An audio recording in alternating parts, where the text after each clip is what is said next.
قراءت کی کون سی غلطی سے نماز ٹوٹ جاتی ہے؟ آفرین صاحبہ انڈیا سے۔ قرآن مجید میں کچھ ایسے مقامات ہیں کہ اگر انہیں نماز میں تھوڑا سا بھی غلط پڑھ لیں تو نماز فوراً ٹوٹ جاتی ہے۔ ایسے کون سے مقامات ہیں؟ ان کی نشاندہی فرما دیں۔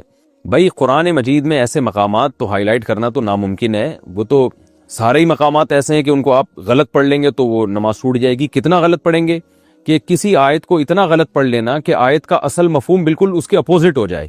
جیسے قرآن مجید میں اللہ تعالیٰ کا ارشاد ہے لئن اشرکت لیحبطن عملک ولتکونن من الخاسرین، کہ اگر آپ نے شرک کیا تو آپ خسارے والوں میں سے ہو جائیں گے۔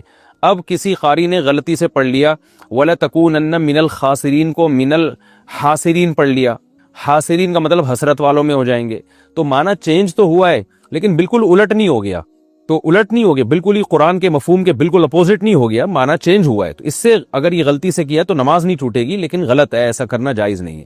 لیکن اگر معنی بالکل ہی اپوزٹ ہو گیا، جیسے کسی نے آیت پڑھی لئن اشرکت لیحبطن عملک ولتکونن من المفلحین، کہ اگر تم نے شرک کیا تو تمہارے اعمال ضائع ہو جائیں گے اور تم کامیاب لوگوں میں سے ہو جاؤ گے، خاسرین کو مفلحین پڑھ لیا، تو یہ بالکل ہی قرآن کی منشا کے خلاف ہو گیا، شرک والے کامیاب کبھی نہیں ہوتے۔ تو ایسی بڑی فحش غلطی جب ہوگی کسی آیت کے پڑھنے میں تو چاہے وہ کہیں بھی ہو تو پھر نماز ٹوٹ جاتی ہے۔ لیکن یہ ضروری ہے کہ اس کا کوئی اور صحیح مطلب نکل نہ سکتا ہو۔ اگر آیت کسی نے غلطی سے غلط پڑھ لی، اس کا غلط مطلب بھی کوئی بیان کر سکتا ہے، صحیح مطلب بھی، تو بھی نماز نہیں ٹوٹے گی۔ اور اگر ایسا مطلب ہے کہ وہ غلط ہی بن رہا ہے، صحیح مطلب بن ہی نہیں سکتا، تو پھر نماز ٹوٹ جائے گی، دوبارہ پڑھنی پڑے گی۔ کون سی غلطی سے سجدہ سہو واجب ہوتا ہے؟ نماز میں کون سی ایسی غلطی ہے جس سے سجدہ سہو کرنا ضروری ہو جاتا ہے، اور کون سی ایسی غلطی ہے کہ سجدہ سہو نہ بھی ہو، نہ بھی کریں تو نماز صحیح ہو جاتی ہے؟ یہ سوال بھی زین صاحب نے اسپین سے پوچھا ہے۔ یہ تو پورا آپ نے ایک چیپٹر پوچھ لیا مجھ سے۔ دیکھیں، نماز میں اگر کوئی واجب چھوٹ جائے تو بھی سجدہ سہو ہے، کسی فرض یا واجب میں تاخیر ہو جائے تو بھی سجدہ سہو ہے، اور ایک رکن کو چھوڑ کر دوسرے رکن میں آپ مشغول ہو جائیں تو بھی سجدہ سہو ہے۔ میں اس کی مثالیں دے دیتا ہوں۔ مثال کے طور پر سورہ فاتحہ کے بعد پہلی 2 رکعتوں میں، فرض کی رکعتوں میں سورت ملانا واجب ہے۔ اگر آپ نہیں ملائی سورت آپ نے بھولے سے تو آپ سجدہ سہو کریں گے، نماز ادا ہو جائے گی۔ اتحیات آپ بھول گئے تو بھی سجدہ سہو سے نماز ادا ہو جائے گی۔ اور یہ تو ہے کون سے ارکان آپ بھول گئے، ٹھیک ہے نا، یعنی جو واجب آپ سے چھوٹ گیا۔ واجب یا فرض میں تاخیر سے بھی سجدہ سہو واجب ہوتا ہے۔ مثال کے طور پر آپ سنت موقدہ پڑھ رہے تھے، 4 سنتیں جو ظہر سے پہلے ہوتی ہیں، یا وتر پڑھ رہے تھے، یا فرض نماز پڑھ رہے تھے، دوسری رکعت کے بعد آپ نے اتحیات پڑھ کے کھڑے ہونا تھا، لیکن آپ کھڑے نہیں ہوئے بلکہ آپ درود شریف پڑھ لیا آپ نے خاص مقدار تو وعلی آل ابراہیم تک آپ نے آلی جو ہے نا اللہم صلی علی محمد وعلی آل محمد کما صلیت علی، یہاں تک آپ نے درود شریف پڑھ لیا تو تاخیر سے آپ پر سجدہ سہو واجب ہو جائے گا۔ لیکن نوافل میں تاخیر سے نہیں ہوتا، نوافل میں 2 رکعت کے بعد درود شریف پڑھ لیں تو بھی کوئی حرج نہیں ہے۔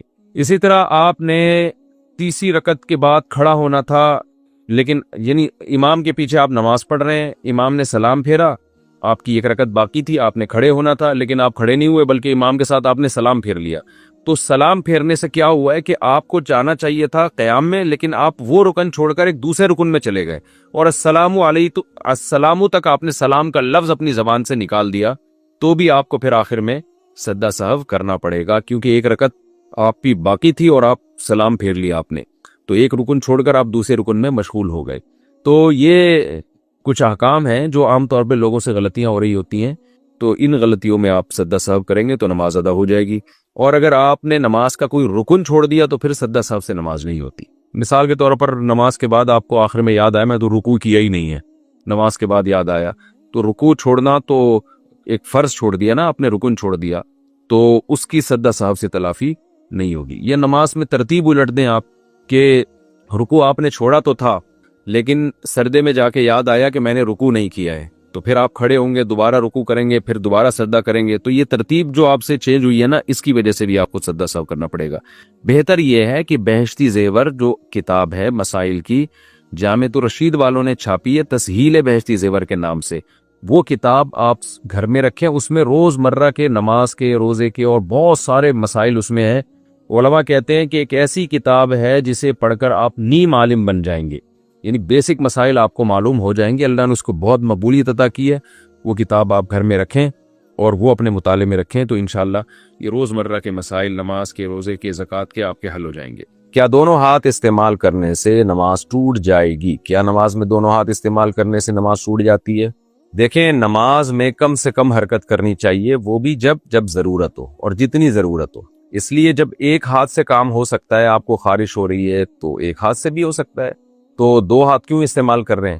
اس لیے بعض حضرات نے کہا ہے کہ چونکہ دونوں ہاتھ استعمال کرنا تو ضرورت سے زائد ہے، لہذا نماز ٹوٹ جائے گی، لیکن راجح قول یہی ہے کہ یہ عمل غلط تو ہے، برا عمل تو ہے، لیکن نماز نہیں ٹوٹتی۔ نماز اس حرکت سے ٹوٹتی ہے جو اتنی کثیر ہو کہ باہر سے کوئی شخص آئے اور آپ پہ نظر پڑے تو اسے یہ لگے حرکت دیکھ کے کہ آپ نماز پڑھ ہی نہیں رہے ہیں، تو ایسی حرکت جب کثیر حرکت ہوگی تو وہ نماز کے منافی، اس سے نماز ٹوٹ جائے گی۔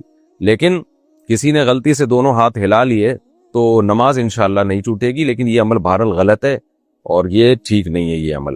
وسوسے کی وجہ سے سجدہ سہو کرنا۔ نماز میں اکثر مجھے وسوسے آتے رہتے ہیں کہ رکعت کم پڑھ لی یا سورت نہیں پڑھی۔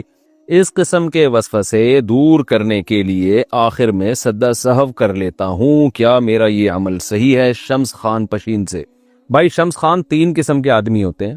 ایک وہ جن سے کبھی کبھار نماز میں غلطی ہو، ان کو شک پڑ جائے کہ پتہ نہیں 3 رکعت پڑھی ہے کہ 4 رکعت پڑھی ہے، تو ایسے لوگوں کے لیے افضل یہ ہے کہ وہ دوبارہ پڑھ لیں۔ اور ایک وہ ہوتے ہیں جو یہ ہوتا رہتا ہے ان کو ساتھ بار بار، تو ان کے بارے میں حدیث میں آتا ہے کہ نبی صلی اللہ علیہ وسلم نے فرمایا کہ فَلْيَبْنِ عَلَى الْيَقِينِ، کہ یقین پر بنا کریں۔ یقین پر بنا کا مطلب یہ ہے کہ آپ کو شک ہو رہا ہے کہ 4 پڑھی ہیں کہ 3 پڑھی ہیں، تو آپ نے 3 ہی فرض کرنا ہے ان کو، لیکن پھر 3 پڑھنے کے بعد کیونکہ ہو سکتا ہے یہ چوتھی ہو، تو آپ نے قاعدہ بھی کرنا ہے، اتحیات پوری پڑھنے کے بعد پھر آپ کھڑے ہو جائیں، کیونکہ ہو سکتا ہے یہ چوتھی رکعت ہو۔ اب جب آپ کھڑے ہوئے ہیں تو 5ویں بھی ہو سکتی ہے، چوتھی بھی ہو سکتی ہے۔ اس کے بعد پھر آپ نے اتحیات پڑھنی ہے، سلام پھیر کے سجدہ سہو کرنا ہے۔ تو اگر یہ 5 رکعتیں ہوں گی تو سجدہ سہو سے اس کی تلافی ہو جائے گی، اور اگر یہ 4 رکعتیں ہوئی ہیں تو بھی سجدہ سہو، اس لیے کہ آپ نے ایک اور قاعدہ اضافی کیا ہے۔ تو یہ نبی صلی اللہ علیہ وسلم کی حدیث ہے کہ فَلْيَبْنِ عَلَى الْيَقِينِ، جو یقینی چیز ہے اس پر انسان عمل کرے۔ 4 اور 3 میں شک ہوا تو اس کو 3 سمجھے، لیکن ہر رکعت کے بعد پھر قاعدہ کرے، کیونکہ اس بات کا امکان ہے کہ یہ چوتھی رکعت ہو آپ کی، تو پھر اگر قاعدہ نہیں کریں گے تو وہ فرض قاعدہ چھوٹ جائے گا آپ سے۔ اور اگر یہ آپ کو وسوسے ہوتے رہتے ہیں، یہ جو میں نے صورت بتائی نا کہ جس کے ساتھ یہ بار بار ہوتا رہتا ہے، تو اس کو بالکل دونوں طرف برابر یقین جا رہا ہو کہ پتہ نہیں 3 ہے کہ 4، اور اگر غالب گمان ہو رہا ہے کسی کے بارے میں، یعنی یہ غالب گمان ہو رہا ہے کہ نہیں میں نے 3 نہیں بلکہ 4 پڑھی ہیں، تو غالب گمان پر عمل کرے پھر۔ تو آپ کو اکثر جو وسوسے آتے رہتے ہیں، کم پڑھ لی ہے یا سورت نہیں پڑھی ہے، تو آپ یہ دیکھ لیں کہ یہ واقعی آپ کو شک ہوتا ہے حافظے کی کمزوری کی وجہ سے، یہ خامخواہ کا وہم ہو رہا ہے، تو پہلے آپ دماغ پہ دباؤ ڈالا کریں، جو غالب گمان ہے نا، جس طرف ذہن جا رہا ہے اسی پر عمل کیا کریں آپ۔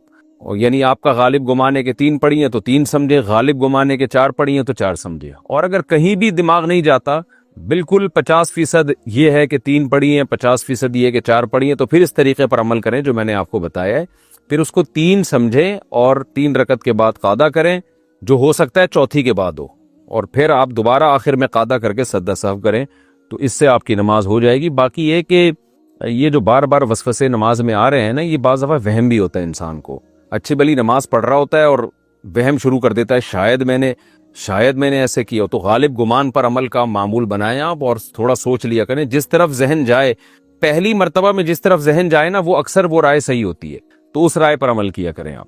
کیا موبائل پر اذان کی آواز پر نماز کا وقت شروع ہو جاتا ہے یا نہیں؟ دیکھیں، موبائل پر اذان کی آواز پر نماز کا وقت شروع ہوتا ہے یا نہیں، یہ آپ خود فیصلہ کریں۔ آپ پہلے موبائل میں ایپ ڈاؤن لوڈ کریں اور دیکھیں کہ اذان کے اوقات جہاں آپ رہتے ہیں وہاں کی لوکیشن میں، تو وہاں کی لوکیشن میں اگر اذان کے اوقات صحیح لکھے ہی ہوتے ہیں، ایپ میں صحیح لکھے ہوتے ہیں، تو اس پر اگر اذان ہو رہی ہے تو وقت شروع ہو جائے گا۔ اگر موبائل غلط ٹائم پہ اذان دے رہا ہے تو وقت شروع نہیں ہوگا، تو اپلیکیشن ڈاؤن لوڈ کر لیں، اس پہ ٹائم دیکھ لیا کریں۔ سعد لاہور پاکستان سے، اچھا یہ سوال موبائل پر اذان والا سعد صاحب نے پوچھا تھا، جو لاہور سے ہیں، اور یقیناً لاہور پاکستان ہی سے ہے اب تک کی رپورٹ کے مطابق، اللہ کرے آئندہ بھی پاکستان نہیں رہے۔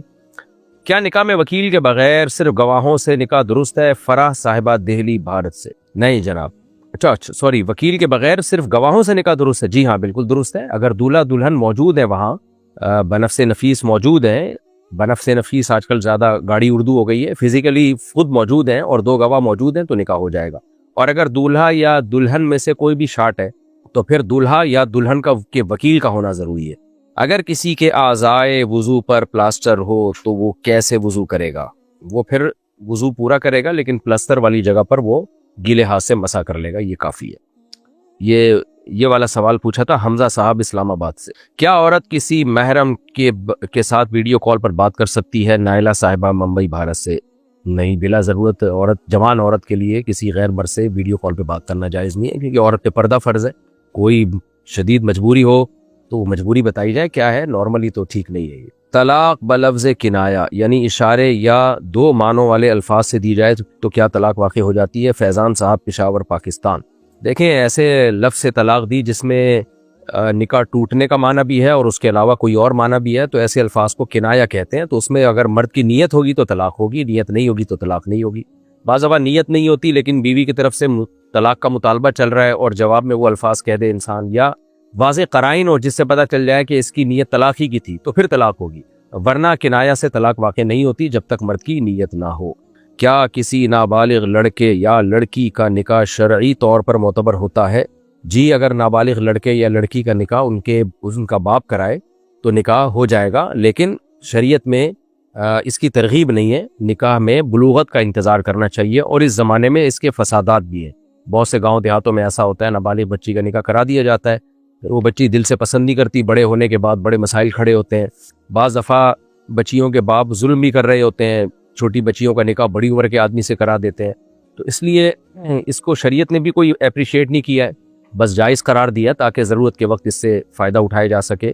بعض دفعہ ضرورت بھی ہوتی ہے سوسائٹی میں کہ مرد کو یعنی باپ کو پتہ ہوتا ہے اگر میں نے بچی کے بالغ ہونے کا انتظار کیا تو یہ مناسب رشتہ ہاتھ سے نکل جائے گا اور بچی کے لیے مسائل کا خطرہ ہوتا ہے، تو جہاں شدید ضرورت ہو وہاں اس ضرورت سے فائدہ اٹھایا جا سکتا ہے۔ نارمل اس کی ترغیب نہیں ہے۔ ترغیب یہی ہے کہ جب لڑکا یا لڑکی بالغ ہو جائیں تو پھر ان کا نکاح کیا جائے، پھر اس میں تاخیر نہ کی جائے۔ تو یہ ہے جی۔ یہ سوال پوچھا تھا عائشہ صاحبہ، عائشہ نے لکھنؤ بھارت سے۔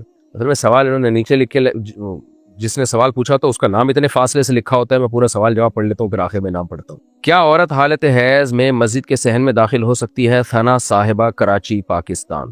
نہیں جی، مسجد میں داخل نہیں ہو سکتی، چاہے مسجد کا برآمدہ ہو یا مسجد کا صحن ہو۔ کیا کرائے پر دی گئی دکان کی زکوٰۃ مالک کے اوپر ہے یا کرائے دار پر؟ یہ سوال ہے جی یوسف صاحب لاہور پاکستان سے۔ کرائے کی دکان پہ زکوٰۃ نہیں ہے، نہ مالک مکان پر نہ کرائے دار پر۔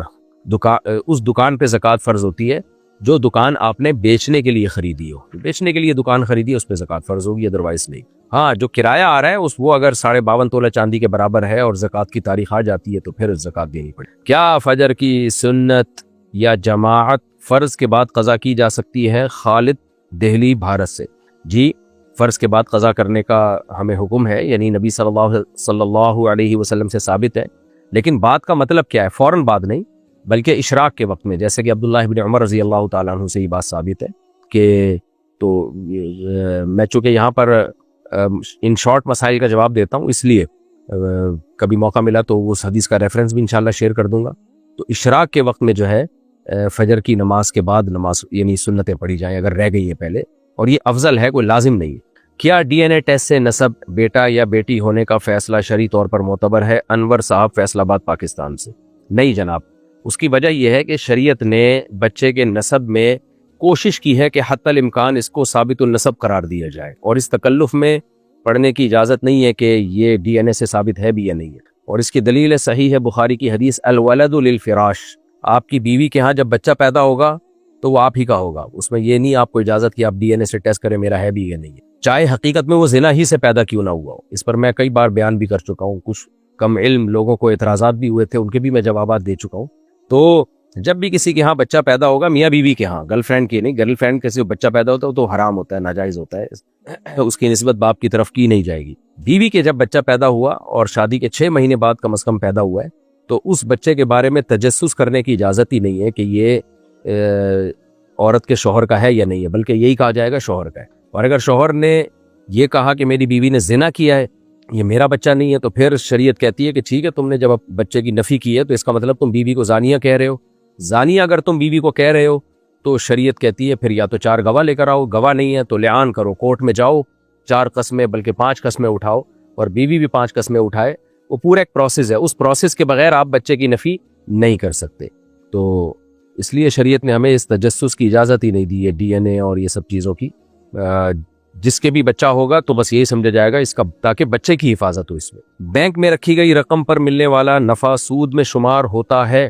مریم صاحبہ حیدرآباد بھارت سے۔ جی اگر اسلامک بینک نہیں ہے تو جو پروفٹ ہوگا بینک میں وہ سود ہی ہوگا، اس کو نکال لینا چاہیے اور ثواب کی نیت کے بغیر کسی خیر کے کام میں لگا دینا چاہیے۔ اگر کوئی آدمی نماز میں بھول کر 2 بار قاعدہ کر لے تو کیا نماز ہو جائے گی؟ نعمان صاحب کراچی پاکستان سے۔ نہیں جناب، بھول کر 2 بار قاعدہ کر لیا تو سدا سہو کرنا پڑے گا، سدا سہو کے بغیر نماز نہیں ہوگی۔ کیا کوئی عورت مسجد میں مردوں کے پیچھے نماز کی امامت کر سکتی ہے؟ نہیں جناب، یہ بشرا صاحبہ دہلی بھارت سے پوچھتی ہیں۔ نہیں جی، عورت مردوں کے پیچھے نماز کی امامت تو نہیں کر سکتی، البتہ اقتدا کر سکتی ہے، یعنی مردوں کے پیچھے اگر وہ پردے میں کھڑی ہو جائے تو وہ بھی امام کی اقتدا میں نماز پڑھ سکتی ہے۔ کیا انٹرنیٹ پر موجود قرآن پاک کی تلاوت کو ثواب کی نیت سے سننا کافی ہے؟ زہیب صاحب اسلام آباد سے۔ جی انٹرنیٹ پر موجود اگر قرآن ہے آپ ثواب کی نیت سے سنیں تو انشاءاللہ اس میں آپ کو ثواب ملے گا۔ کافی کا مطلب کافی تو نہیں ہے، آپ کو ویسے بھی کسی قاری سے سن لینا چاہیے، یعنی اور نماز میں تو ہم سن ہی رہے ہوتے ہیں امام سے، لیکن ثواب ملتا ہے، انٹرنیٹ پہ بھی سننے میں ثواب ملتا ہے، وہ بھی تو قاری ہی پڑھ رہا ہوتا ہے، کوئی انٹرنیٹ خود تھوڑی پڑھ رہا ہوتا ہے۔ اگر وضو کے دوران کسی جگہ پانی نہ پہنچے اور نماز ہو جائے تو بعد میں کیا حکم ہوگا؟ ندا صاحبہ پٹنہ بھارت سے۔ دیکھیں اگر یقین ہے، نماز کے بعد پتہ چلا کہ یقین ہو گیا کہ یہ وضو میں اس جگہ پانی نہیں پہنچا تھا تو وہ نماز نہیں ہوئی، اس کو دوبارہ لوٹانا پڑے گا۔ کیا موجودہ دور میں تصویری شناخت یعنی آئی ڈی کے بغیر نکاح یا شہادت قابل قبول ہے؟ سلمان صاحب کراچی پاکستان سے۔ جی ہاں، شرعی طور پر آئی ڈی یا تصویر کی ضرورت نہیں ہے، شرعی طور پر نکاح کے لیے بس اتنا کافی ہے دولہا دلہن کا پتہ ہو کہ یہ کون ہے، ان کے والد کے نام لیا جائے، اور اگر دولہا بنفس نفیس موجود ہے تو نام لینا بھی ضروری نہیں، اشارہ کر دینا بھی کافی ہے کہ اس کا نکاح میں پڑھا رہا ہوں۔ کیا عورت کو شوہر کی اجازت کے بغیر ملازمت کرنے کی اجازت ہے؟ سحر صاحبہ کوچی بھارت سے۔ نہیں جناب، عورت کو شوہر کی مرضی کے بغیر جاب کرنے کی قطعاً اجازت نہیں ہے۔ ہاں البتہ شوہر خود بھی نان نفقہ نہ دے رہا ہو، اس کا بنیادی خرچہ ہی نہیں اٹھا رہا اور پھر بیوی کو جاب نہیں کرنے دے رہا تو یہ پھر زیادتی ہے کہ نہ آپ اس کا خود خرچہ اٹھا رہے ہو نہ اس کو خود جاب کرنے دے رہے ہو، تو بنیادی خرچہ شوہر جب اٹھا رہا ہوگا تو پھر عورت شوہر کی مرضی کے بغیر جاب نہیں کر سکتی۔ کیا ایک امام کے پیچھے فرض نماز پڑھنے کے بعد اسی کی امامت میں نفل نماز پڑھی جا سکتی ہے؟ جابر گجراوالا پاکستان سے۔ جی نفل نماز اس کی امامت میں پڑھی جا سکتی ہے، لیکن نفل کے لیے باقاعدہ لوگوں کو بلا کے جماعت کرنا یہ ٹھیک نہیں ہے، صرف تراویح میں اس کی اجازت ہے۔ نارملی یہ ٹھیک نہیں ہے کہ امام جو ہے نوافل میں بھی لوگوں کو بلائے کہ آ جاؤ ہم نفل نماز پڑھ رہے ہیں، البتہ 2-4 افراد کھڑے ہو جائیں امام کے پیچھے، جو تداعی جس کو کہتے ہیں اصطلاح میں کہ پبلک کو بلائے نہ جائے، ایسے ہی 2-3 لوگوں کی جماعت کوئی نوافل کی ہو جائے تو اس کی گنجائش ہے۔ جیسے کہ نبی صلی اللہ علیہ وسلم جب تہجد پڑھتے تھے تو بعض اصحاب رسول آپ کی اقتدا میں تہجد کی نیت باندھ لیا کرتے تھے۔ کیا کافر کو وراثت میں حصہ دیا جا سکتا ہے؟ رضیہ صاحبہ دہلی بھارت سے۔ نہیں جناب، کافر کا وراثت میں کوئی حصہ نہیں ہے، مسلمان کا کافر کی وراثت میں حصہ نہیں اور کافر کا مسلمان کی وراثت میں حصہ نہیں ہے۔ اگر نماز کے دوران موبائل کی رنگ ٹون بجنے لگے تو کیا نماز ٹوٹ جائے گی؟ عثمان صاحب کراچی پاکستان سے۔ نہیں جناب، نماز نہیں ٹوٹے گی، لیکن آپ پر لازم ہوگا کہ آپ اس کو بند کریں۔ کیا خواتین اونچی آواز میں قرآن مجید کی تلاوت کر سکتی ہیں؟ فائزہ صاحبہ بمبئی بھارت سے۔ اگر کوئی غیر مرد موجود نہیں ہے، غیر محرم، تو اونچی آواز سے تلاوت کر سکتی ہے، لیکن عورت کے لیے افضل عمل، زیادہ ثواب کا عمل بہرحال یہی ہے، چاہے گھر میں محرم موجود ہوں یا نہ ہو، افضل یہی ہے کہ وہ آہستہ آواز سے تلاوت کرے۔ البتہ کوئی حفظ کر رہی ہو، جیسے بچیاں گھر میں حفظ کر رہی ہوتی ہیں، تو وہ پھر ظاہر ہے تھوڑی آواز سے کریں تاکہ ان کو قرآن یاد ہو جائے۔ اگر کسی نے وضو کیا اور موزے پہن لیے پھر وضو ٹوٹ گیا تو کیا موزوں پر مسح جائز ہے؟ طلحہ صاحب لاہور پاکستان سے۔ دیکھیں موزے اگر لیدر کے ہوں یا ایسے موٹے موزے ہوں جن پر شرن مسح جائز ہو، کیونکہ یہ عام جو جرابیں ہیں ان پر مسح جائز نہیں ہے، تو وہ موزے جن پر مسح جائز ہوتا ہے تو وہ موزے اگر کسی نے پہن لیے وضو کر کے پہنے تو پھر اگر وضو ٹوٹ گیا تو 24 گھنٹے کے اندر اندر ان موزوں پہ مسح ہو سکتا ہے، اور سفر میں تھے تو 3 دن تک، تو وضو ٹوٹنے سے مسح باطل نہیں ہوتا، یعنی پاؤں کا دھونا واجب نہیں ہوتا، صرف مسح کرنا پڑتا ہے آپ کو۔ کیا مرد کے لیے سر پر مستقل ٹوپی نہ پہننا مکروہ ہے؟ کلیم صاحب بنگلور بھارت سے۔ یہ ٹوپی پہننا کوئی فرض واجب نہیں ہے، البتہ نبی صلی اللہ علیہ وسلم کی سنت ہے کہ آپ عام طور پر سر کو ڈھانپ کے رکھا کرتے تھے، اسی وجہ سے ہمیشہ سے علماء صلحاء کی عادت رہی ہے کہ وہ سر کو ڈھانپ کے رکھتے ہیں، تو افضل بہرحال یہی ہے کہ سر کو ہر وقت ڈھانپ کے رکھا جائے اور سر کو برہنہ نہ رکھا جائے. یہ سر کھول کے رکھنا یہ غیر مسلموں سے ہمارے ہاں یہ کلچر آیا ہے. بہرحال یہ کوئی فرض واجب مسئلہ نہیں ہے, افضل یہی ہے کہ سر کو ڈھانپ کے رکھنا چاہیے, لازم نہیں ہے بھارت. کیا عورت اپنے شوہر کو زکوٰۃ دے سکتی ہے؟ شازیہ صاحبہ دہلی بھارت سے. نہیں جناب, عورت اپنے شوہر کو زکوٰۃ نہیں دے سکتی.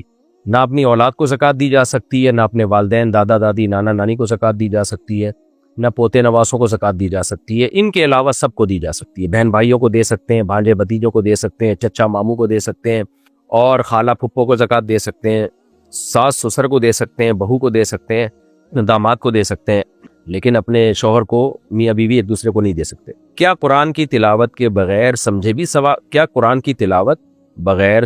ثواب کا باعث بنتی ہے؟ زین صاحب راول پنڈی پاکستان سے. جی بالکل, نبی صلی اللہ علیہ وسلم نے جو فرمایا کہ جس نے ایک حرف پڑھا اس کو 10 نیکیاں ملتی ہیں, تو آپ نے جو مثال دی ہے وہ الف لام میم کی دی ہے. تو الف لام میم تو حروف مقطعات میں سے, اس کا تو مطلب کسی کو معلوم ہی نہیں ہے.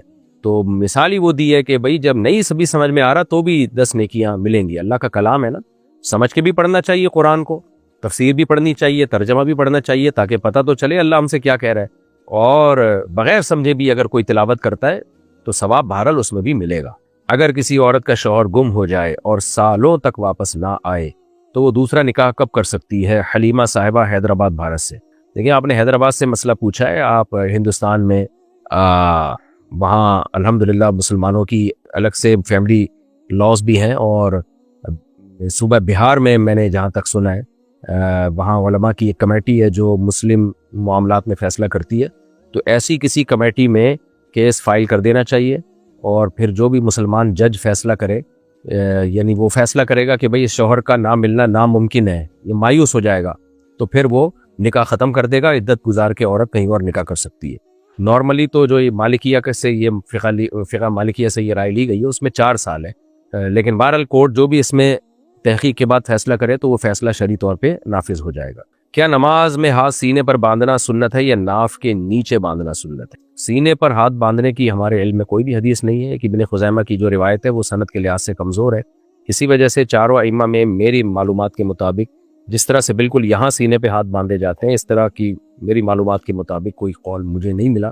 تو یا تو یہ قول ہے جیسے امام شافعی کا مذہب ہے وہ یہاں اس طرح سے ہاتھ باندھتے ہیں, حناف اس طرح سے ہاتھ باندھتے ہیں, اور جو حنابلہ ہے وہ بھی اس طرح ہاتھ باندھتے ہیں جیسے آپ نے ائمہ حرمین کا دیکھا ہوگا, چونکہ فقہ حنبلی کو فالو کرتے ہیں تو ان کے بھی ایسے ہے. یہاں تو میرے علم میں نہیں ہے کہ کوئی روایت اس بارے میں صحیح حدیث ہو یا ہمیں ائمہ میں سے کسی کی رائے ملتی ہوئی ہے. اور مالکیہ تو ہاتھ چھوڑتے ہیں, وہ ہاتھ باندھتے ہی نہیں ہے. تو ابن خزیمہ کی جو روایت ہے وہ سند کے لحاظ سے ٹھیک نہیں ہے جس میں سینے پہ ہاتھ باندھنے کا ذکر ہے. اچھا بھائی, کیا مرد کا داڑھی ایک مٹھی سے کم رکھنا جائز ہے؟ نعیم صاحب دہلی بھارت سے. نہیں جناب, جائز نہیں ہے. صحیح ہے بخاری, صحیح ہے مسلم کی حدیث ہے. نبی صلی اللہ علیہ وسلم نے فرمایا اعفوا اللحا وقصوا الشوارب, داڑھی بڑھاؤ اور مونچھیں گھٹاؤ. داڑھی بڑھانے کا حکم ہے. اسی وجہ سے ہمارے ہاں جو اہل حدیث حضرات ہیں وہ تو کہتے ہیں کاٹنا جائز ہی نہیں ہے, اور کیونکہ حدیث کے ظاہر سے یہی پتہ چلتا ہے. عبداللہ ابن عمر رضی اللہ تعالی عنہ کا عمل تھا کہ وہ ایک مٹھی سے زائد بال کاٹ دیا کرتے تھے, اور کسی کو ان پہ اعتراض بھی نہیں ہوتا تھا. تو اس سے فقہاء نے استدلال کیا کہ کم سے کم ایک مٹھی بڑھانا لازم ہے. تو اگر کسی نے حدیث کے ظاہر کو لینا ہے تو پھر تو اہل حدیث کی رائے کو لے کہ کاٹنا جائز ہی نہیں ہے. لیکن لوگ الٹا اجتہاد کر رہے ہوتے ہیں کہ لیبل حدیث کا لگا رہے ہوتے ہیں اور کہتے ہیں ایک مٹھی سے کم کاٹنا بھی جائز ہے, کیونکہ حدیث میں کہا ہے کہ ایک مٹھی داڑھی رکھو. بھائی حدیث میں تو علی الاطلاق ہے کہ بڑھاؤ, تو اس کے حساب سے تو آپ کو اہل حدیث کی رائے کو فالو کرنا چاہیے کہ بڑھاؤ. تو اگر حدیث کو دیکھنا ہے, یہ تو فقہاء نے گنجائش دے دی کہ ایک مٹھی تک بھی بڑھا لیا تو کافی ہے. تو یہ وہ اجتہاد ہو رہا ہوتا ہے جو خواہش نفس کی بنیاد پہ ہوتا ہے کہ آپ حدیث میں وہ تبدیلی کر رہے ہیں جو آپ کو پسند آ رہی ہے.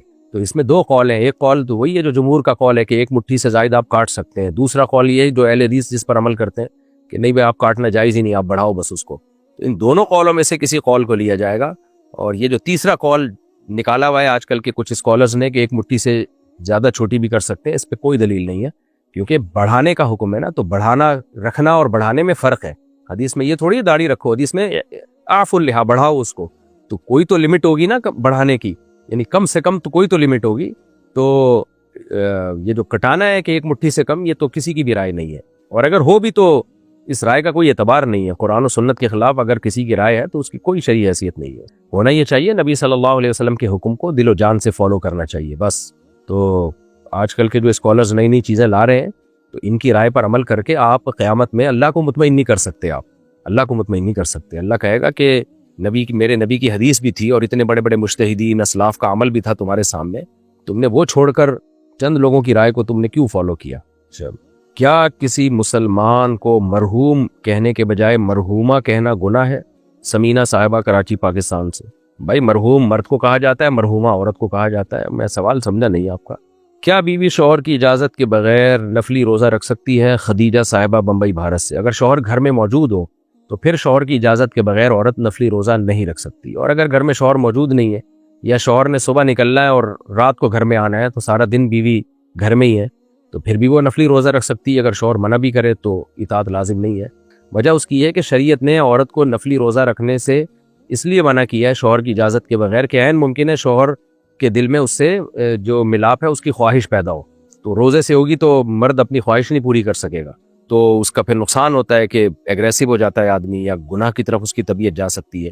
تو اس لیے شریعت نے منع کیا کہ شوہر جب گھر میں موجود ہو تو عورت اس کی مرضی کے بغیر نفلی روزہ یعنی بیوی مرضی کے بغیر نفلی روزہ نہ رکھے. اور اس لیے بھی منع کیا ہے کہ گھر میں موجود ہوگا اسے کوئی کام ہوگا, کوئی جائز کام بھی یعنی جو مباح کام ہے تو گھر میں رہتے ہوئے تو عورت پر لازم ہے کہ وہ شوہر کی اطاعت کرے. تو اگر شوہر نے یعنی بعض دفعہ کوئی کام ہوتا ہے تو گھر میں بیوی نفلی روزے سے ہوگی تو وہ نہیں جائز چیزوں میں بھی اس کی اطاعت نہیں کر پاتی پوری طور پر. تو اس لیے جب شوہر گھر میں موجود ہو تو پھر عورت پر لازم ہے کہ وہ شوہر سے پوچھے بغیر روزہ نہ رکھے. سفر میں ہے یا صبح چلا جاتا ہے ڈیوٹی پہ, شام کو آتا ہے, پھر اگر شوہر منع کر رہا ہے کہ نفلی روزہ نہ رکھو تو بلا وجہ کہ یہ ڈھیٹ پن ہے, اس کو عبادت سے روکنا ہے, تو پھر ایسی صورت میں اطاعت شوہر کی لازم نہیں ہوگی. جیسے دبئی میں ہے شوہر اور وہاں سے بیگم کو فون کر کے کہہ رہے ہیں نفلی روزہ نہ رکھو, بیوی کہہ رہی کیوں روک رہے ہو بھائی, وجہ کیا ہے؟ کوئی وجہ نہیں, میں تمہارا میاں ہوں اس لیے کہہ رہا ہوں.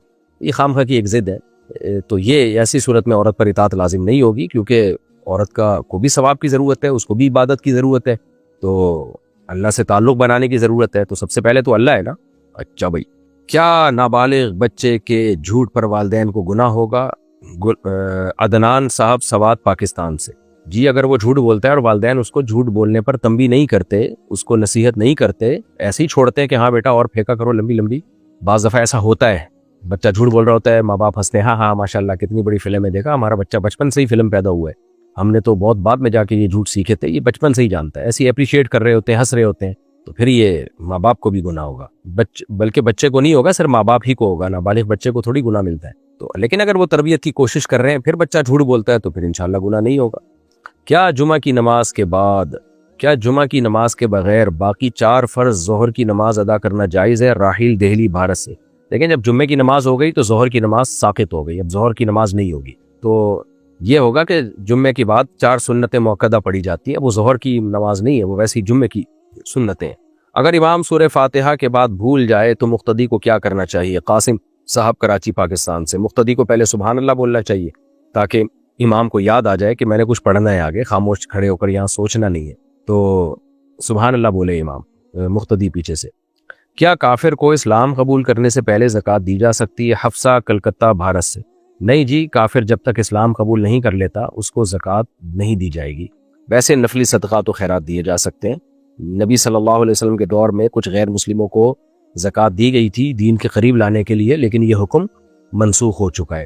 اس پر اجماع ہے امت کا کہ وہ حکم منسوخ ہے, اب غیر مسلم کو زکوٰۃ نہیں دی جا سکتی. کیا آن لائن نکاح شریعت کے مطابق درست ہے؟ عمران صاحب ملتان پاکستان سے. آن لائن نکاح درست ہے لیکن اس کا ایک طریقہ ہے. آن لائن ایجاب و قبول نہیں ہو سکتا کہ ادھر سے قبول ادھر سے قبول, تو ادھر ایسا نہیں ہوگا, بلکہ گواہ اس مجلس میں موجود ہوں گے جہاں نکاح ہو رہا ہے. آن لائن آپ وکیل بنا دیں گے قاضی صاحب کو کہ آپ میری طرف سے میرا نکاح پڑھا دیں, میں آپ کو اجازت دے رہا ہوں. اس لیے آن لائن جب بھی نکاح کرنا ہو تو جو صحیح علماء ہیں ان سے پوچھ کے کریں طریقہ, یا انہی سے کہہ دیں کہ وہ نکاح پڑھا دیں.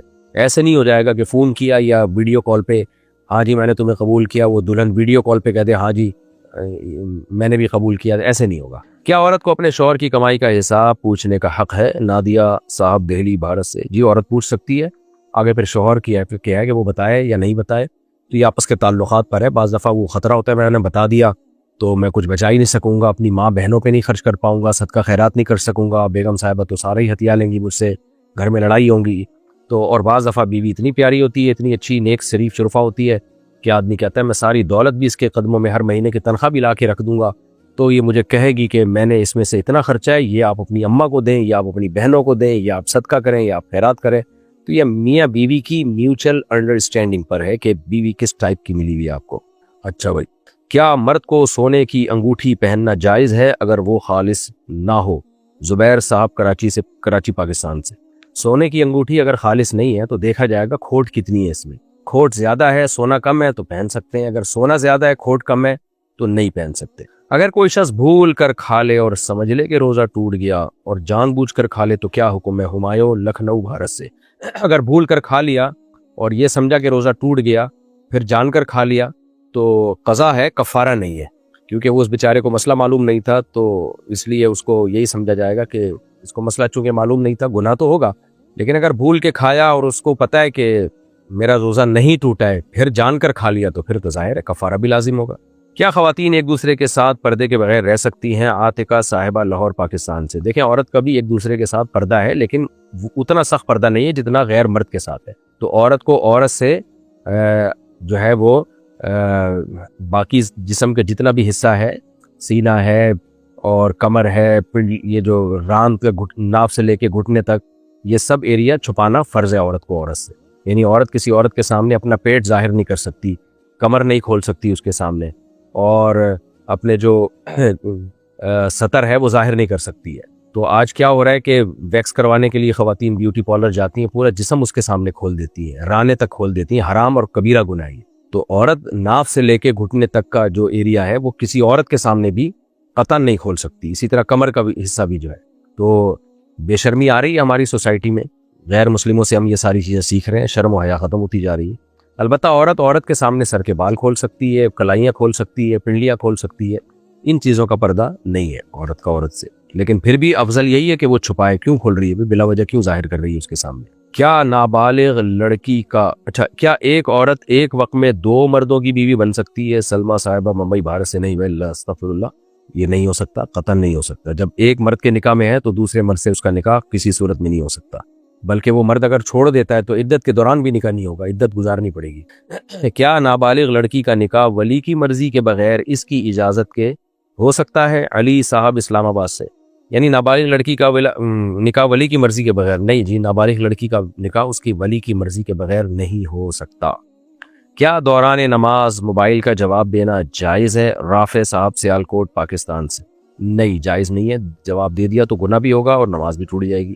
کیا ایک مسلمان ڈاکٹر ہندو یا عیسائی مذہب کے مریض کو علاج کے دوران دینی نصیحت کر سکتا ہے؟ تابش صاحب، کراچی، پاکستان سے.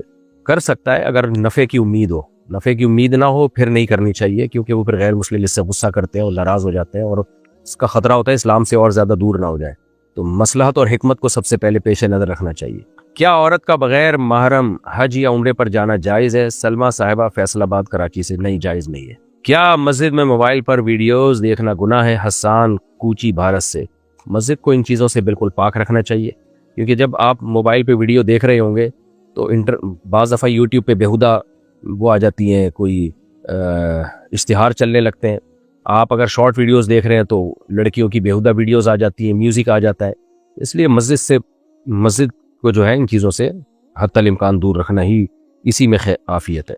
کیا امام کے پیچھے سورہ فاتحہ پڑھنا ضروری ہے؟ یحییٰ صاحب، لاہور، پاکستان سے. امام کے پیچھے سورہ فاتحہ پڑھنا جائز نہیں ہے، کیونکہ نبی صلی اللہ علیہ وسلم کی صحیح حدیث ہے، من کان لہ امام فقراءۃ الامام لہ قراءۃ. جس کا کوئی امام ہو تو امام کی قراءت مقتدی کے لیے کافی ہے. علامہ البانی رحمہ اللہ تعالی جو ایک سلفی عالم تھے، انہوں نے اس حدیث کو صحیح قرار دیا ہے. دوسری بات، نبی صلی اللہ علیہ وسلم کی صحیح مسلم کی حدیث ہے، انما جعل الامام لیتم بہ. فرمایا امام کو امام اس لیے بنایا جاتا ہے کہ اس کی اقتدا کی جائے.